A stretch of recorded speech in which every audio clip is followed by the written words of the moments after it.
पूर्व सांसद दिवंगत मोहम्मद शहाबुद्दीन के निधन के बाद से उनके परिवार की आरजेडी से दूरियां बढ़ने लगी थी।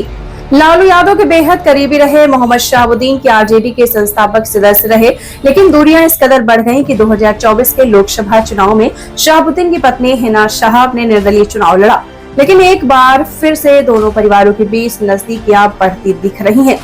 इसके बीच मुलाकातों का सिलसिला जारी है। पहले एमएलसी विनोद जायसवाल के आवास पर लालू यादव और तेजस्वी यादव ने हिना शहाब से मुलाकात की। इसके बाद नेता प्रतिपक्ष के सरकारी आवास 5 देश रत्न मार्ग पर शहाबुद्दीन के बेटे ओसामा शहाब ने तेजस्वी यादव से मुलाकात के बाद सियासी सरगर्मियां काफी तेज हो गई हैं। इस सीक्रेट मीटिंग के बाद चर्चा है कि शहाबुद्दीन का परिवार एक बार फिर मजबूती के साथ आरजेडी से जुड़ेगा। इस बार ओसामा शहाब को आरजेडी में महत्वपूर्ण जिम्मेदारी सौंपी जा सकती है। इसके साथ ही 2025 के बिहार विधानसभा चुनाव से पहले तेजस्वी की जनसंवाद यात्रा में भी ओसामा शामिल होंगे। ओसामा और तेजस्वी की इस सीक्रेट मीटिंग में सांसद संजय यादव और पूर्व विधानसभा अध्यक्ष अवध बिहारी चौधरी भी थे। 2024 के लोकसभा चुनाव में काफी मान मनोबल के बाद हिना शहाब ने आरजेडी का टिकट लेने से इनकार कर दिया। उनका कहना था कि जो लोग मुसीबत में उनके साथ नहीं है, उनके साथ जाने का सवाल ही नहीं उठता है। वे अपने दम पर निर्दलीय चुनाव लड़ी। हिना भले ही चुनाव हार गईं, लेकिन वे दूसरे स्थान पर रही हैं, जबकि राजद के उम्मीदवार रहे पूर्व विधानसभा अध्यक्ष अवध बिहारी चौधरी तीसरे नंबर पर रहे हैं। 2025 के बिहार विधानसभा चुनाव को लेकर तेजस्वी यादव अपनी रणनीति में कोई कमी नहीं चाहते।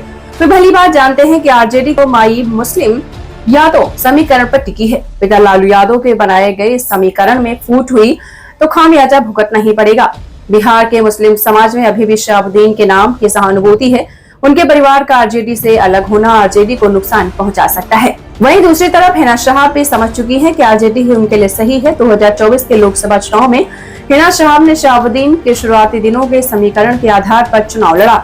उन्होंने सवर्ण और मुस्लिम वोट को जोड़कर जीत की रणनीति बनाई। शानदार तरीके से चुनाव लड़ने के बाद भी हिना शहाब जीत नहीं सकी। दरअसल उनके पास पार्टी का कैडर वोट नहीं होना सबसे बड़ी कमी रह गई है। 1 मई 2021 को आपको बताते चलें, शहाबुद्दीन का निधन हो गया। शहाबुद्दीन के निधन के बाद परिवार अंतिम संस्कार सिवान में करना चाहता था, लेकिन कोविड प्रोटोकॉल का हवाला देते हुए उन्हें इजाजत नहीं दी गई।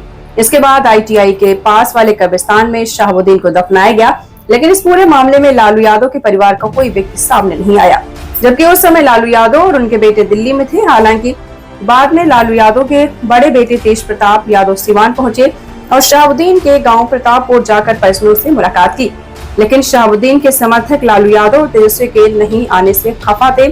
शहाबुद्दीन के निधन के करीब 2 महीने बाद उनकी पत्नी हिना शहाब की तबीयत बिगड़ गई। उन्हें पटना के निजी अस्पताल में भर्ती कराया गया, जहां तेजस्वी यादव भी पहुंचे। इसके बाद 11 अक्टूबर 2021 को ओसामा शहाब के निकाह में शामिल हुए, लेकिन इन सब के बावजूद दोनों परिवारों की दूरियां बढ़ती चली गयी। अब ये दूरियां खत्म होती दिख रही है।